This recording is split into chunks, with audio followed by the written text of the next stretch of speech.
Obrigado ao Zé Carlos Araújo, obrigado a todos, em especial à Fundação Francisco Manuel dos Santos, por nos trazer de volta a estas conferências. Eu tinha saudades, confesso, como moderador, mas não só, também como espectador. Passaram alguns anos muito difíceis e subitamente este regresso a uma sala de um teatro bonito, com gente à volta, sem termos de estar obrigatoriamente todos com máscara, sabe assim, uma espécie de regresso ao futuro. Hoje, depois do Adam Tooze ter feito esta extraordinária digressão pelo mundo, um bocadinho assustadora, cabe-nos agora voltar à nossa terra, mas este nosso regresso ao futuro, eu temo, pelo estudo de que vão ouvir falar agora mesmo, acaba por ter um certo cheiro a regresso ao passado também. Eu, para explicar isso e o essencial das conclusões do estudo que a Fundação Francisco Manuel dos Santos pediu, encomendou, vou passar a palavra ao Hugo Figueiredo, que nos fará uma breve síntese das suas conclusões que depois discutiremos. Hugo, a palavra é tua. Obrigado. Muito bom dia a todos. Eu gostava de começar por agradecer à própria Fundação o convite, ao Fernando Alexandre em particular por nos ter convidado à equipa de Economia, agradecer ao João Gaspar e ao Carlos Jalali pelo apoio que deram ao projeto e deixar uma palavra também especial para o Nuno Monteiro. O Carlos Jalali já ontem deixou, mas acho que vale a pena. Depois só dizer o seguinte, portanto, nós fizemos o estudo em movimento, não é? Portanto, isto era basicamente um alvo em movimento e, portanto, teve essa dificuldade. Eu acho que uma parte importante do estudo tem a ver com o documentário desta primeira fase da pandemia, com estes primeiros 2 anos. Eu acho que há 2 fases, se quiserem, agora que aparecem agora. É uma fase, eventualmente, de recuperação, que podemos ter que falar disso, e depois, outro dia ouvi um professor americano que falava da fase da festa, que era a fase de 2025, oxalá que sim, mas temos que ir preparar direito. Portanto, nós o que fizemos foi, ao longo destes 2 anos, usamos uma metáfora que é, se quiserem, muito comum entre economistas, que é a metáfora do elástico versus o clipe de papel, e, portanto, a ideia de que, em que medida é que a crise basicamente nos fazia recuperar muito rapidamente ou deixava algumas marcas, como quando nós basicamente dobramos um clipe de papel e o tentamos endireitar novamente. E, portanto, eu acho que a primeira questão que nós queremos falar é que, de facto, esses efeitos elásticos são muito notórios e, portanto, a recuperação é muito mais forte do que nós antecipamos no início dessa pandemia. E, portanto, isto contrasta com o dramatismo dos efeitos que já foram aqui falados. Portanto, há, de facto, um efeito muito forte na economia, mas que depois há uma recuperação também muito rápida. Eu acho que é importante só dizer o seguinte, nós contivemos os efeitos de contágio que eram importantes no início da pandemia, fomos capazes de manter o rendimento das famílias, o consumo e investimento, o produto regressou à trajetória de produto potencial, tivemos mesmo assim uma atitude muito prudente do ponto de vista de finanças públicas, portanto também desse ponto de vista foi relativamente importante. Temos uma recuperação extraordinária do ponto de vista do mercado de trabalho e, portanto, isto são boas notícias, digamos assim. Temos agora mais recentemente o papel do turismo e eu acho que isto são boas notícias e de facto há aqui uma recuperação forte. Não me querendo alongar muito, há aqui 3 explicações rápidas para isto, só os vou deixar. Portanto, a natureza que é temporária da crise, portanto, o modelo de intervenção do Estado, o timing que teve a intervenção decisiva e o papel do modelo social europeu que teve aqui, portanto, acho que há aqui uma conjugação destes 3 fatores que foi muito importante, e depois o sucesso do processo de vacinação que nos tirou de um trade-off muito difícil, que era um trade-off entre, de alguma maneira, nós queremos libertar a economia, mas por via do consumo e por via do medo, de alguma maneira íamos parando a economia novamente e, portanto, eu restringir diretamente tinha um problema direto. No curto prazo, eu acho que isto agora nos deixa, basicamente, um equilíbrio difícil entre 3 objetivos, que eu também só queria situar para já neste início de intervenção. E, portanto, primeiro eu acho que é apoiar uma recuperação que ainda é incompleta. Portanto, nós temos uma recuperação muito forte do turismo, de facto, recentemente, são boas notícias, mas temos ainda níveis de atividade económica em alguns setores abaixo do período pré-pandemia. Eu, por exemplo, ontem vi por acaso, não sei muito bem se tenho completa certeza sobre este valor, mas a venda de carros estava ainda mais ou menos a 2/3, por exemplo, do valor que estava no início do primeiro trimestre de 2019. Temos também uma recuperação a perder alguma força no comércio e na construção e, portanto, temos ainda, ou sobretudo o modelo europeu, antes da crise, chegou a uma fase onde tinha ainda trabalho a fazer do ponto de vista de recuperação da economia. Portanto, depois eu acho que há esta questão do regressar ao normal, nós não podemos de alguma maneira desaproveitar completamente um potencial de transformação estrutural que a própria crise trouxe. Eu acho que há 3 agendas aí fundamentais. a digitalização, a energia e a sustentabilidade e a própria capacitação e modernização do Estado. Portanto, é uma coisa que nós devemos, de alguma maneira, continuar a olhar para o longo prazo. E depois, mais recentemente, mas também, se quiserem, nascido com a própria crise, há a questão da inflação. E, portanto, a inflação vai-nos, de alguma maneira, trazer aqui um problema adicional e compatibilizar estes 3 instrumentos, a mim, estes 3 objetivos, parece-me difícil e, portanto, vai ser aqui um equilíbrio muito difícil. Do ponto de vista assim das agendas de futuro, eu acho que, pronto, eu queria ser otimista relativamente à recuperação, é a primeira questão, não é? Mas depois há aqui algumas nuvens negras, ou pelo menos agendas que eu acho que nós devíamos ter em alguma atenção aqui para a frente. A questão da inflação e, portanto, os problemas que nos trazem uma economia que é uma economia endividada e, portanto, uma economia que tinha problemas de crescimento anteriores e, portanto, eu acho que isto é mais uma vez um efeito difícil, é reforçado inclusivamente porque, como vemos agora, por exemplo, os próprios efeitos no comércio internacional que continuam, os efeitos nas cadeias de distribuição que continuam e, portanto, eu acho que temos um problema desse lado. Depois há a questão da desigualdade, que nós também abordamos no estudo e que fica muito sempre subjacente.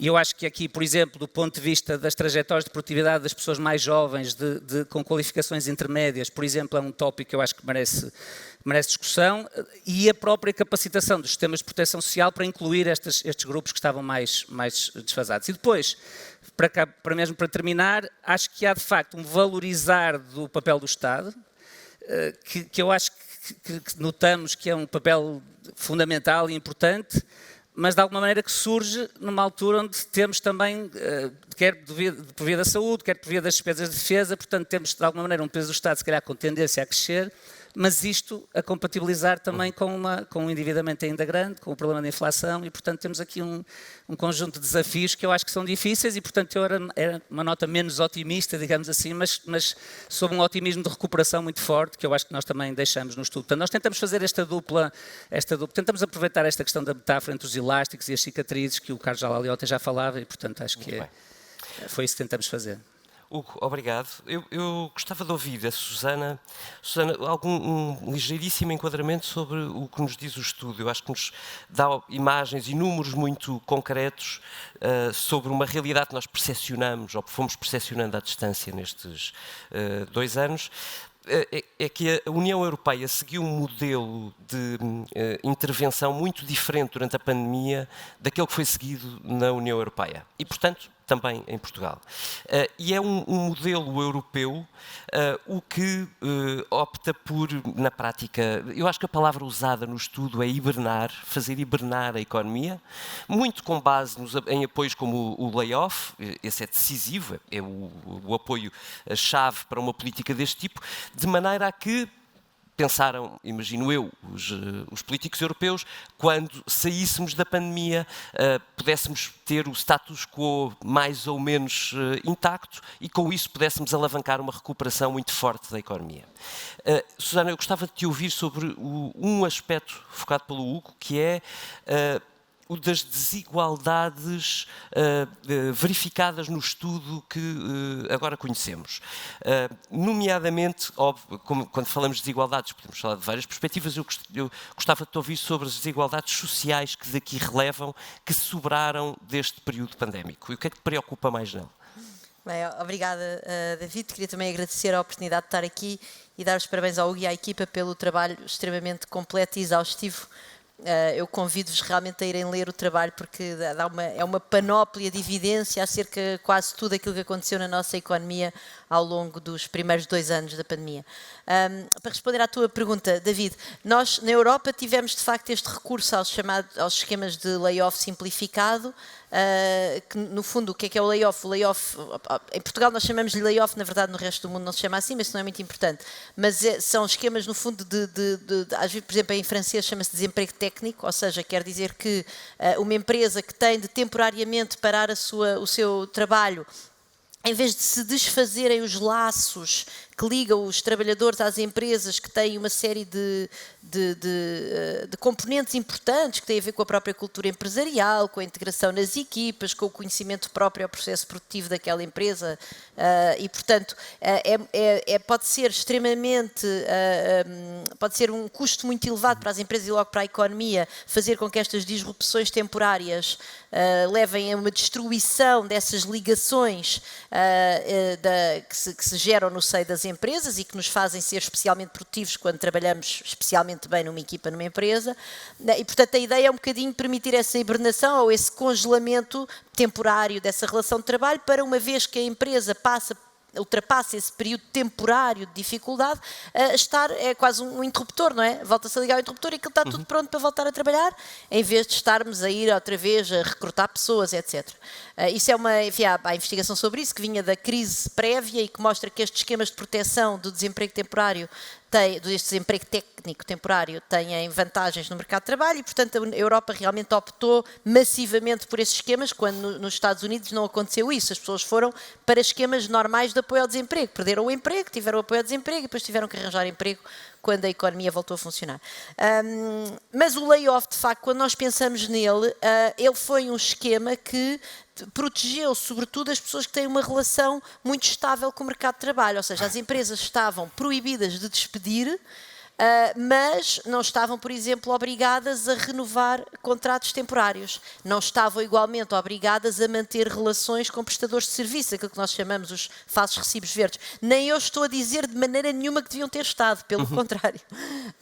Outra coisa é que nós devíamos ter protegido essas pessoas de outra forma. E, portanto, o que é que aconteceu? Nós tivemos uma combinação de políticas que foi a seguinte: nós optámos por congelar uma parte do mercado de trabalho, uma parte concentrada naquelas pessoas que têm um contrato permanente, uma relação estável com as empresas.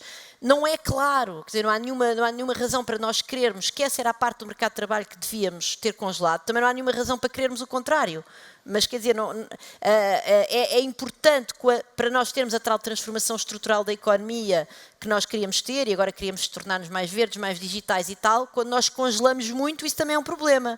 Portanto, nós devíamos, há uma combinação, que ninguém sabe qual é, entre proteger as pessoas congelando a sua relação com as empresas ou deixar essa relação descongelar e desligar, mas obviamente proteger as pessoas do ponto de vista do rendimento. O que nós tivemos foi uma concentração excessiva da proteção do lado do layoff, que congelou a relação com das pessoas com as empresas, que lhes transferiu o rendimento diretamente do orçamento da Segurança Social por essa forma, e depois as outras margens mais desprotegidas do mercado de trabalho, dos contratos temporários, dos recibos verdes e de todas as pessoas que ganham também dinheiro informalmente e, portanto, não têm, vamos dizer, enfim, que não há registro na Segurança Social acerca de quanto é que eles ganham, por isso é mais difícil compensá-los.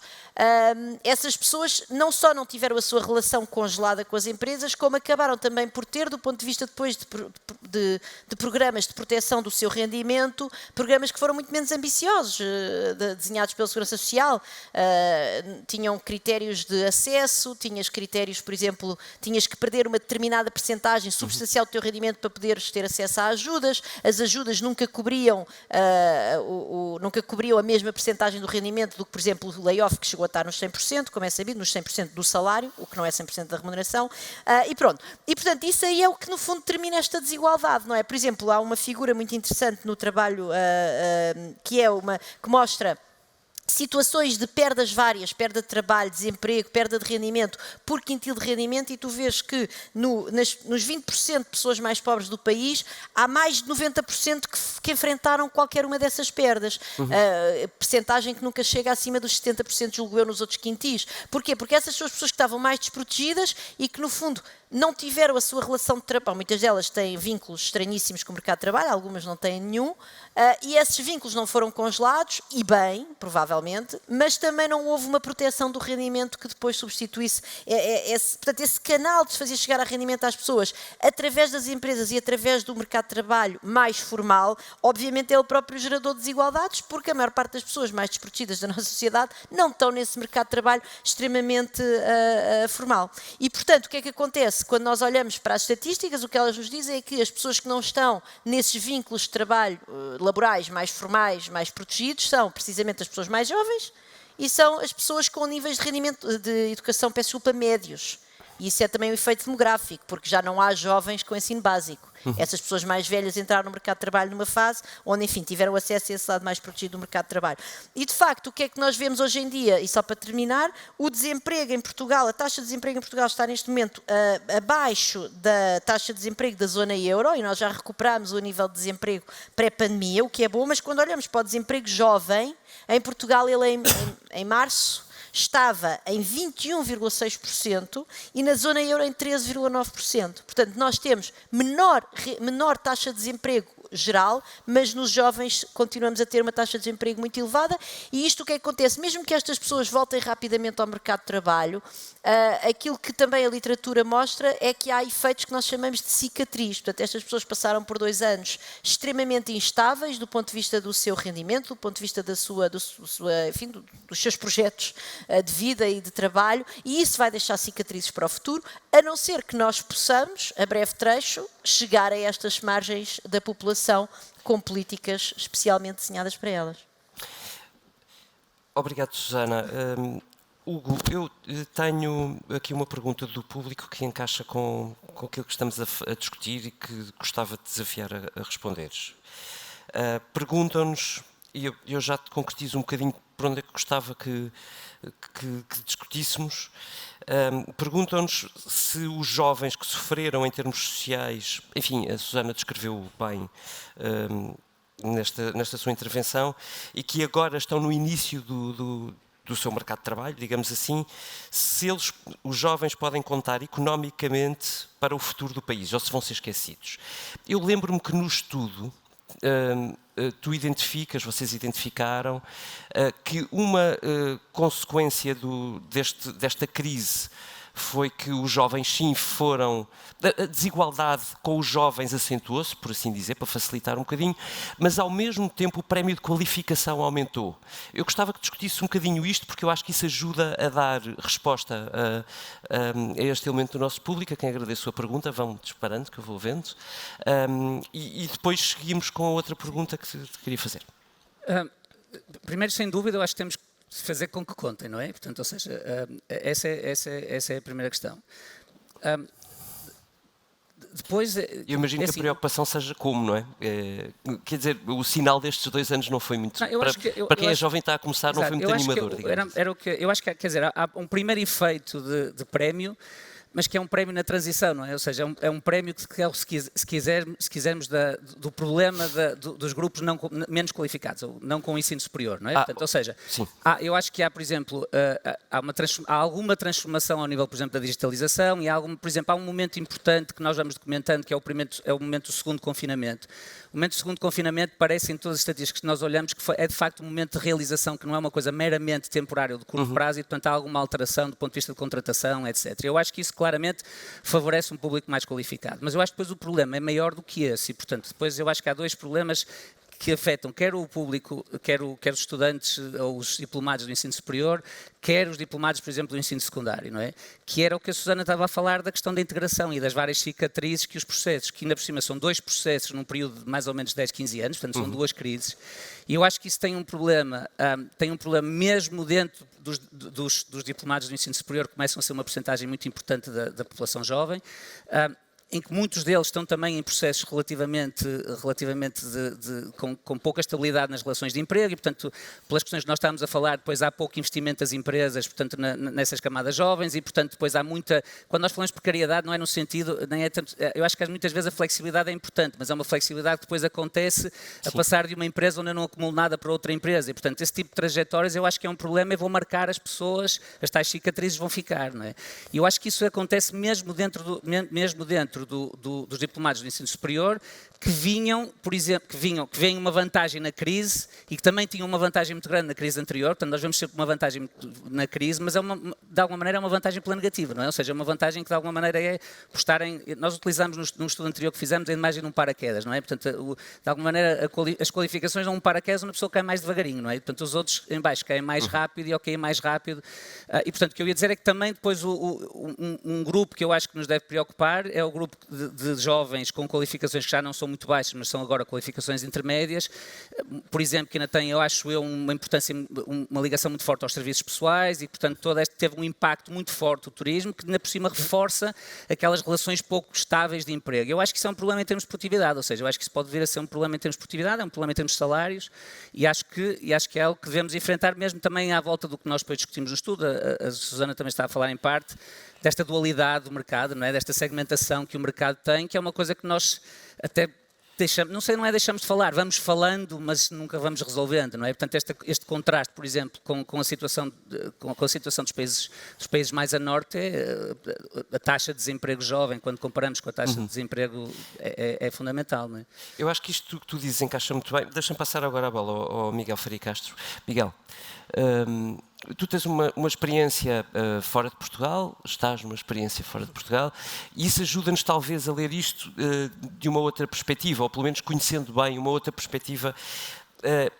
Nós, quando congelamos a nossa economia, ou fazemos hibernar, quando a fazemos regressar à vida, se tu quiseres, e nos vemos com os nossos países competidores ao nosso lado, nós, na verdade, quando acordamos no ponto onde estávamos ou acordamos mais atrás?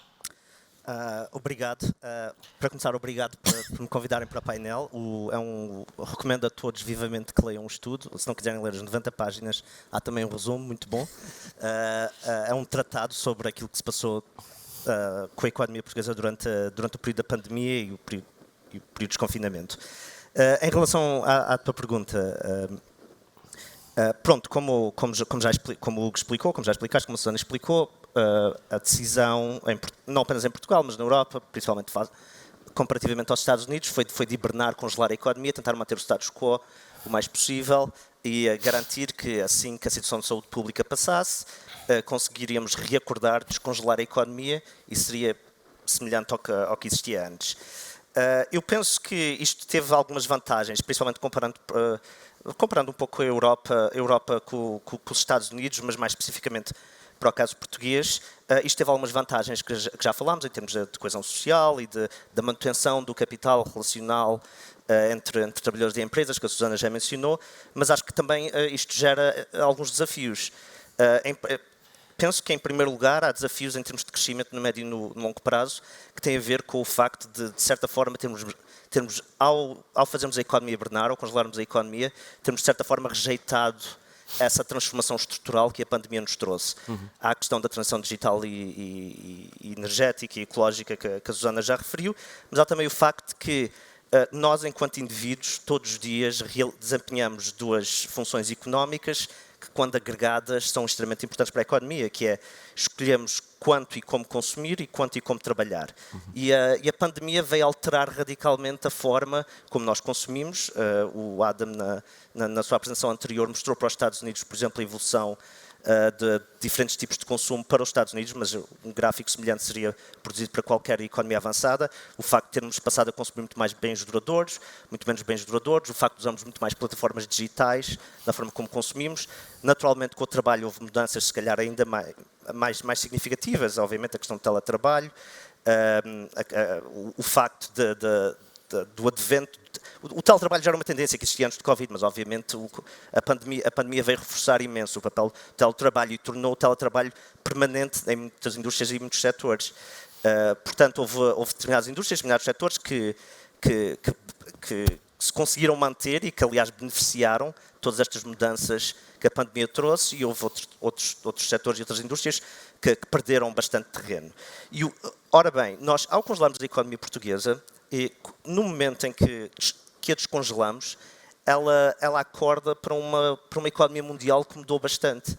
E, portanto, há, de certa forma, o facto de termos feito hibernar e termos tentado preservar o status quo o máximo possível, gera a possibilidade de estarmos a acordar uma economia que está um pouco desajustada das condições económicas globais. Outro problema que eu penso com este tipo de estratégia tem a ver com o crescimento da produtividade, o facto de, ao querermos manter a economia exatamente como ela era antes, estamos a impedir, de certa forma, uma limpeza, um processo de destruição criativa. Por exemplo, um estudo anterior da Fundação Francisco Manuel dos Santos, coordenado pelo Fernando Alexandre, do Made in, Now Created in, uma das coisas que eram bastante salientes ao ler aquele estudo é o facto de Portugal ter um problema relativamente grande com empresas zombie. O que eu quero dizer com isto são empresas que são fundamentalmente pouco produtivas, mas porque, devido a diferentes distorções e falhas de mercado, continuam a operar.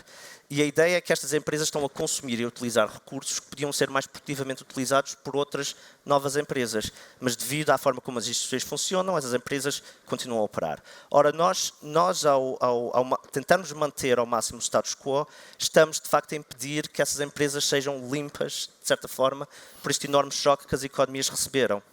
E isto, obviamente, é mau para a produtividade. Finalmente, eu acho que outro problema, isto é o meu último ponto, outro problema com esta hibernação da economia tem a ver com a resiliência face a crises futuras. Porque quer dizer, se nós estamos a reacordar, a descongelar a economia tal como ela era em 2019, quer dizer que se vier uma nova pandemia, e mais do que se é quando, com base naquilo que o Nathan Wolff explicou ontem, que com o crescimento, com o crescimento das ligações globais e com o crescimento do estoque de animais domésticos, as pandemias vão se tornar muito mais comuns no futuro.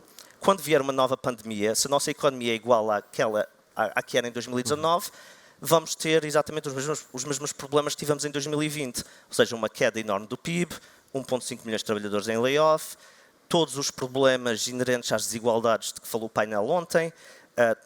Vamos ter possivelmente outra vez esta enorme perda de capital humano que tem a ver com a forma como foi gerida a situação da educação em Portugal. Portanto, vai ser mais do mesmo, não é?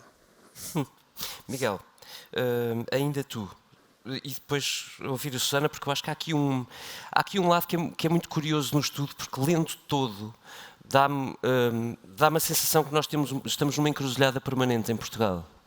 É que nós precisávamos de fazer de algumas mudanças do ponto de vista, enfim, da nossa estrutura económica, que acelerassem o crescimento de alguma maneira. Precisávamos disso porque, evidentemente, estamos ainda bem atrás do ponto de vista de projeto europeu, ou de União Europeia, pelo menos, integramos-nos neste bloco, mas, ao mesmo tempo, nós partimos de uma fragilidade da estrutura social grande, o que faz com que um passo de liberalização ou de dinamização da economia traga riscos acrescidos. Portanto, deixa-me começar por te ouvir brevemente sobre quais são as vantagens do modelo americano, para também podermos discutir depois aqui com a Susana e a seguir com o Hugo que riscos é que isto nos traz e tentarmos chegar aqui a alguma síntese.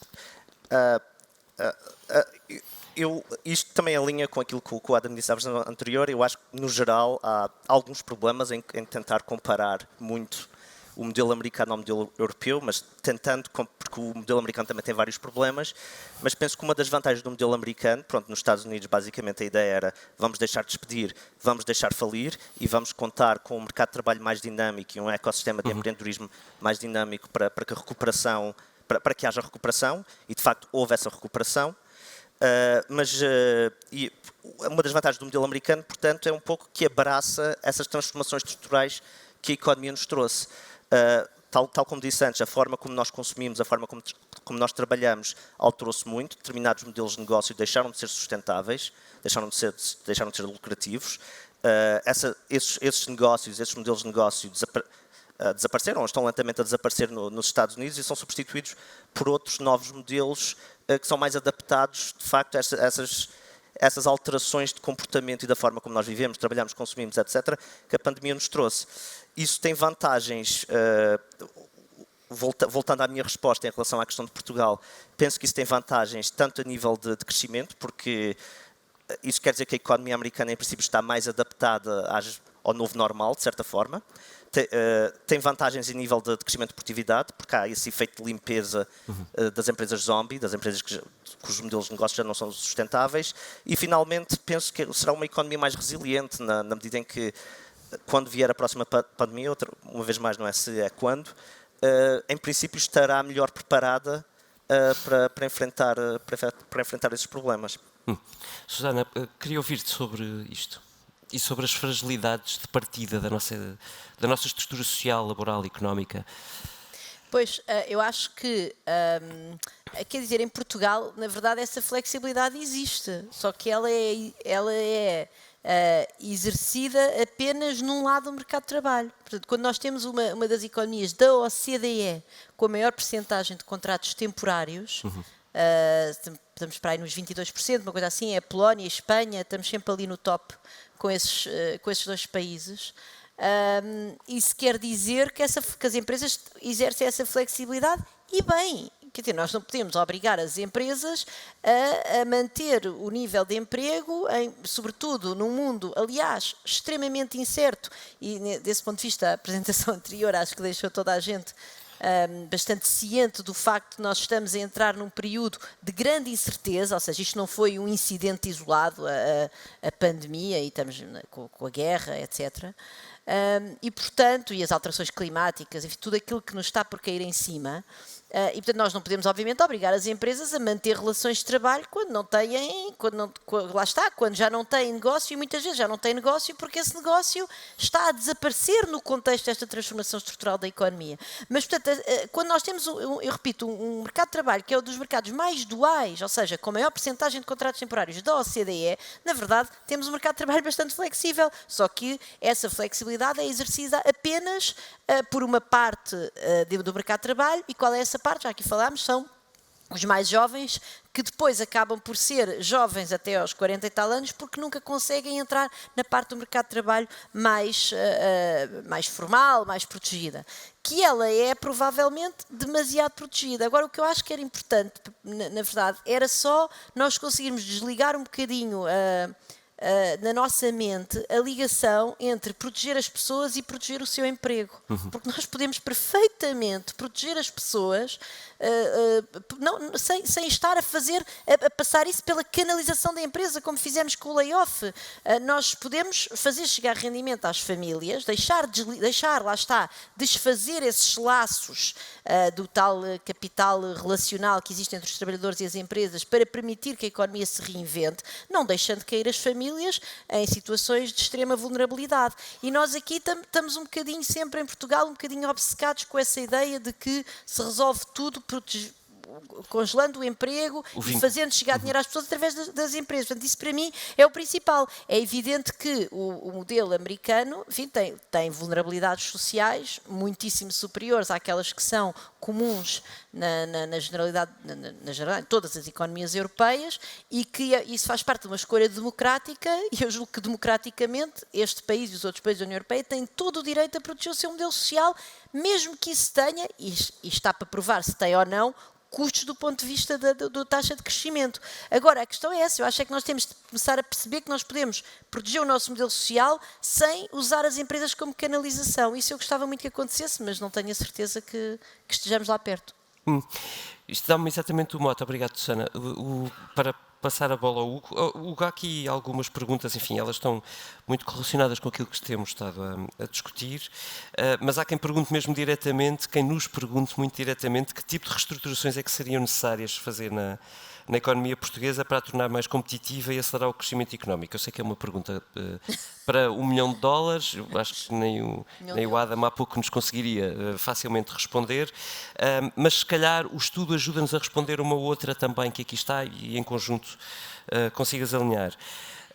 A pergunta é se devemos caminhar no sentido de uma menor dependência dos setores mais vulneráveis a pandemias, como o setor do turismo. Eu acho que o estudo fala-nos subejamente sobre o que é que nos aconteceu desse lado da economia. Sim, posso só regressar à discussão anterior, só para complementar uma questão que eu acho que sim. Nós estamos a discutir e depois encadeio a resposta aí.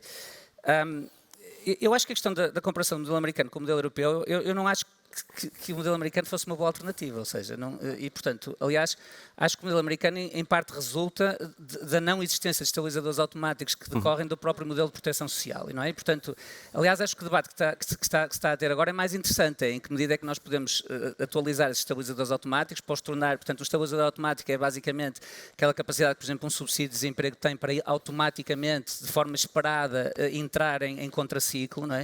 E, portanto, eu acho que o debate é mais esse e eu só queria reforçar que o modelo europeu, de alguma maneira, dá imediatamente um conjunto de estabilizadores automáticos que eu acho que tiveram um papel super importante. Eu acho que a alternativa ou contrafactual seria uma tragédia. Sim, portanto, até te ajudando... Sobretudo um país a verdade é que nos últimos 2 anos, enfim, com a presidência Biden, os próprios Estados Unidos foram fazendo algum caminho de aproximação ao e depois, num país endividado como nós éramos, e os Estados Unidos têm um modelo em que depois também, como a Susana dizia, o Miguel, transferiram muito dinheiro para as famílias diretamente, e portanto tem que haver essa contrapartida. Isto gera um conjunto de discussões, mas quer dizer, eu acho que o modelo europeu funcionou bem dessa perspectiva. Depois há outra questão que eu sinceramente, nós não temos muita resposta ainda, mas eu acho que é interessante debater, que há os dados mais recentes que nós temos de produtividade total de fatores, num período, nós estamos a discutir isto ali atrás, num período muito impulsionado pelo turismo, não são muito negativos, ou seja, o período 16-19, este até foi mais o trabalho do Tiago Sequeira e do Pedro Gil, que tiveram a trabalhar connosco, mostra ali que há ali uma produtividade total de fatores que está a crescer e, portanto, eu acho que convém explicar o que é que isto é. Eu acho que a abertura, por exemplo,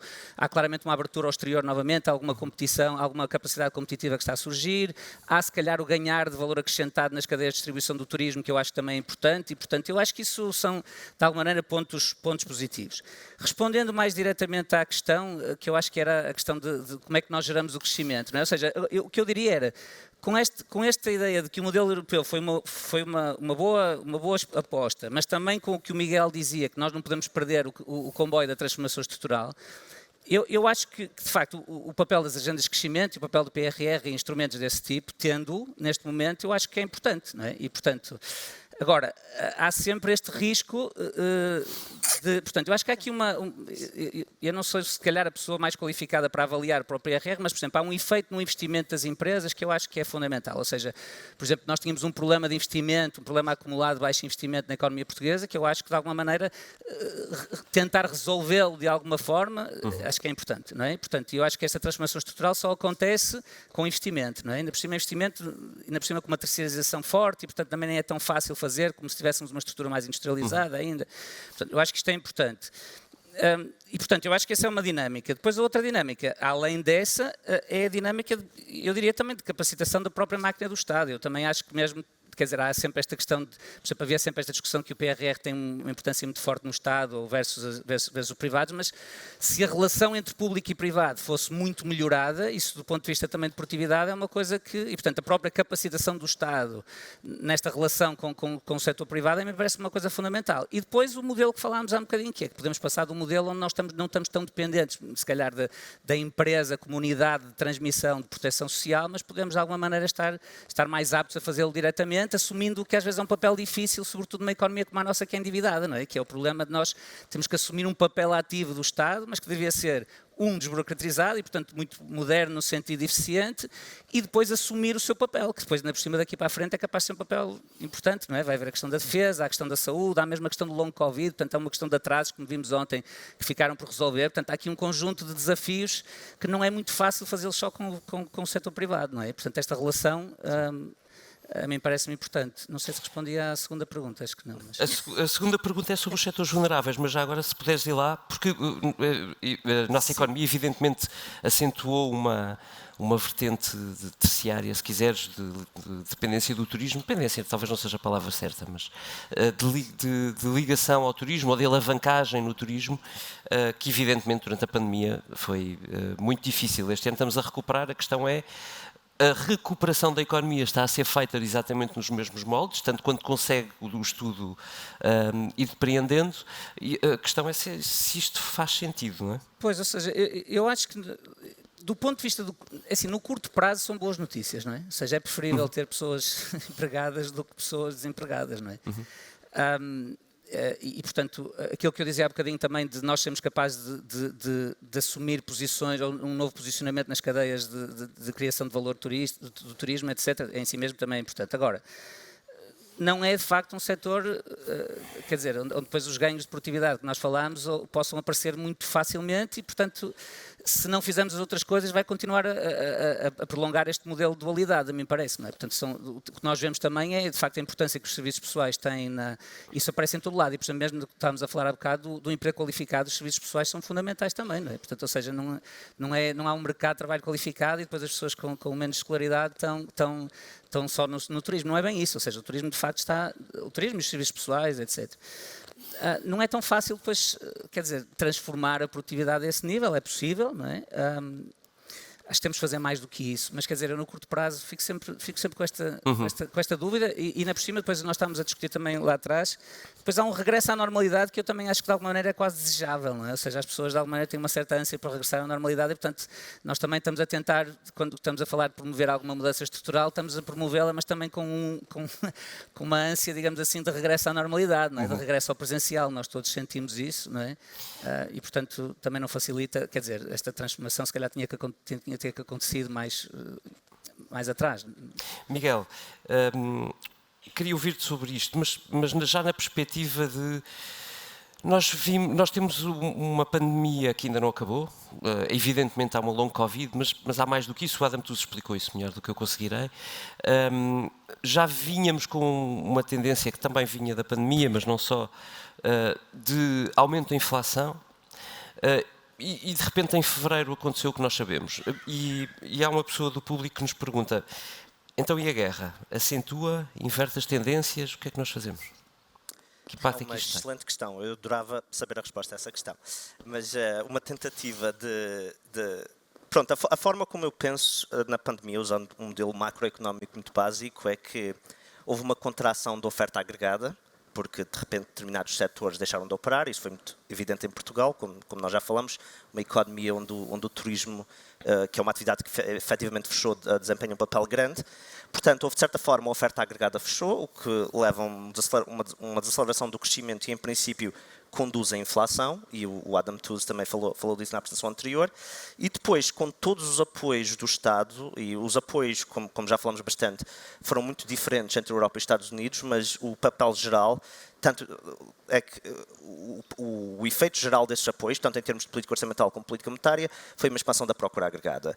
E isso leva a um aumento do produto e um aumento da inflação. Portanto, temos duas coisas a puxar a inflação para cima, que é a contração da oferta agregada e a expansão da procura agregada. A forma como eu vejo a guerra é como uma contração adicional da oferta agregada.